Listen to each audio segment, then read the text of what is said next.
Hindi ko talaga kinontent yung last episode. O, di ka?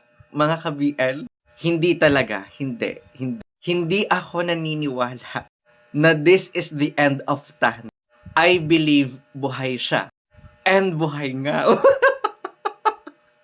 Ang gwapo-gwapo mo talaga, Tan. May isa pang tall, white, slim, and handsome. Pero ikaw, Tan, ha? Hindi mo pa rin natin isipin, ha? Ang lakas maka-knight and shining armor mo doon. Pero kung ako sa'yo dito talaga, Tan, pinupug ko na ng jub-jub yan si Pim. Tingnan mo naman, baby na baby.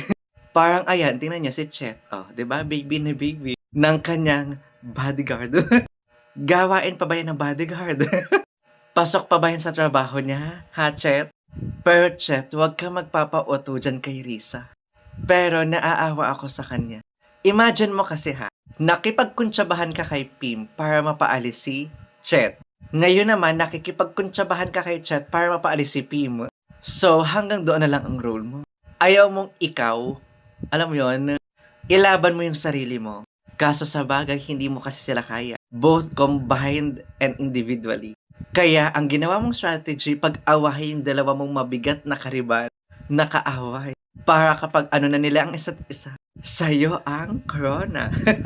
Hindi mo sila kayang tapatan eh. So, good luck. Kaya mga kabial, kung hindi nyo pa napapanood yung series or episode na to, panoorin nyo na. And pa-follow for more BL contents. Kung ako sa'yo talaga, Tan, pinupug ko na ng jub-jub yan. When it comes to power and wealth versus love life, personally, doon ako sa love life. Ganun kasi ang cost usually, Pim. Pangarap o pag-ibig. So, choose wisely. Pero ako rin, kung kaya ko naman piliin ng pare-pareho, di mas okay, di ba? May power and wealth ka na, may love life ka pa. Tapos ganyan ka gwapo.